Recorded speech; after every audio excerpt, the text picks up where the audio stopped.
Excellencies, distinguished participants, ladies and gentlemen. It's a great pleasure for me to be here today and have this exceptional opportunity to discuss the prospects of economic integration in the Asia-Pacific region with two eminent leaders and thinkers on the issue, President of Mexico and the Prime Minister of Australia, as well as our friends from the business community. Just to correct the moderator, my chairmanship runs until the end of the year. Oh. Sorry. And I thought your agony was over. Although I must say it's felt like a year and a half already. It is a great pleasure for me to look at this issue because at the summit in Hua Hin, we had very lively discussions on the prospects of future regional architecture. Prime Minister Rudd made a very cogent proposal and argument for the Asia-Pacific community. And as many of you will recall, the Prime Minister of Japan has also been proposing the East Asia community as an alternative. And during the meeting, what I said, and I will say to you now, is that suppose we had a little thought exercise. If I were to ask all of you here, and there are many hundreds in this room, that if you could start an architecture for regional cooperation, write down what you think is the ideal regional architecture, how many of you would actually write down what we have today?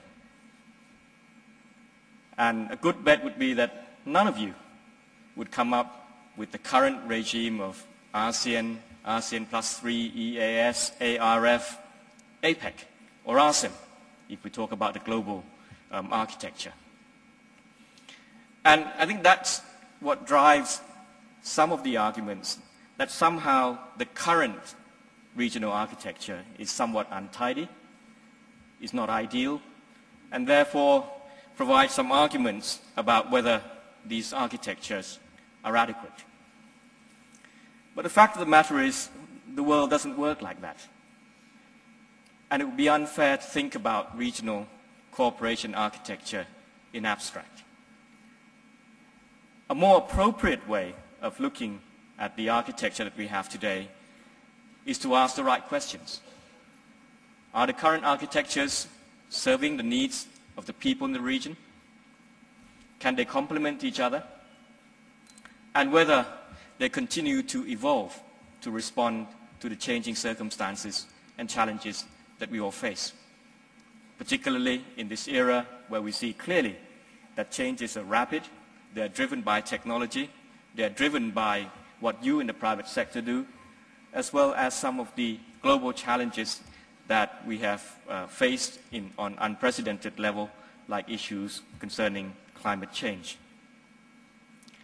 And if you look at the problem this way, and you try to answer those problems this way, you will see that despite the untidiness, despite what many feel is still not ideal in terms of the current architecture, these regimes or these architectures have served the people reasonably well. Not always as intended. I recall that when APEC started, it wasn't about APEC leaders meeting together. But what in the end drove the APEC leaders to have a leaders meeting was the urgency of completing the Uruguay round. And you could argue that APEC very much was instrumental in making sure that the Uruguay round was complete and the WTO came into being. Similarly, when we were faced with the global economic and financial crisis this time around, the G20 rose to the occasion, managed an unprecedented level of policy coordination, and I think was also instrumental in making sure that the global economy recovered faster than many had anticipated or indeed could hope for. So similarly with ASEAN and various architectures where ASEAN has played a central role. Prime Minister Rudd already referred to the fact that when ASEAN was born more than 40 years ago, it was a region that was still at war. And 40 years on, we've been able to build a community now encompassing all 10 Southeast Asian nations and playing a very central role in bringing together to a table on an annual basis now countries from Japan, China, Korea, Australia, New Zealand, India. And during this very difficult year that we have all been through, I think ASEAN has proved to be responsive to key challenges. For instance, when the financial crisis took place, ASEAN and our dialogue partners, 3 dialogue partners, took the Chiang Mai initiative to a further level. We multilateralized it, increased the reserve pool, and that will now come into operation beginning of next year. It's serving as a model, as an example of regional cooperation to provide a facility that could help countries in the region if they should face liquidity problems, to complement the work of the International Monetary Fund.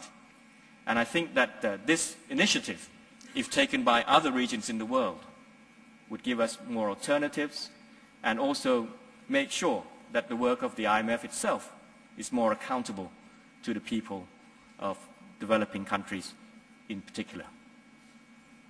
Similarly, while we all talk about the need to say no to protectionism, ASEAN not only reaffirm our commitments for free trade against protectionism with the same belief as what we have just heard from the President of Mexico, but we proved it by actually proceeding with the signing of further free trade agreements and economic partnerships with our dialogue partners. So again, it suggests that the current architecture is serving the needs of the people and responding to the challenges that are posed by various situations. At the same time, the work of ASEAN complements the work of other regional cooperation.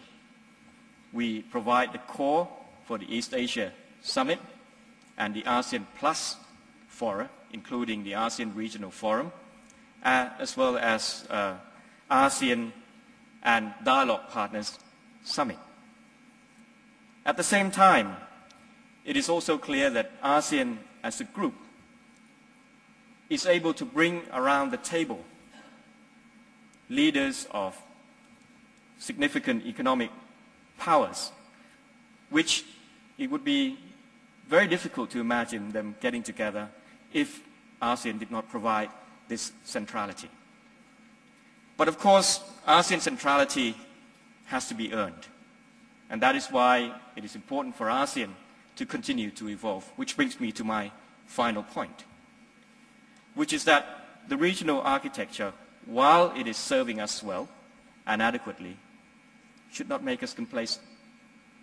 And we have to recognize that the forces for integration is something that is only natural and a clear trend for the future. Technology, business opportunities will force governments to make sure that there is a good regime that oversees that integration is orderly and fair. And the argument that the current architecture is serving us should not distract us or lead us to conclude that it shouldn't evolve, which is why various competing proposals, whether it's the East Asia community, whether it's the Asia Pacific community, is not something that we should view as something that runs counter the existing architecture. Rather, we should see it as a natural evolutionary process. And we are pleased that both the Prime Minister of Japan and Prime Minister Rudd are saying that what's important is that we don't lose sight of the direction where we're heading, but rather we have to be clear, we have to have that common vision for greater integration.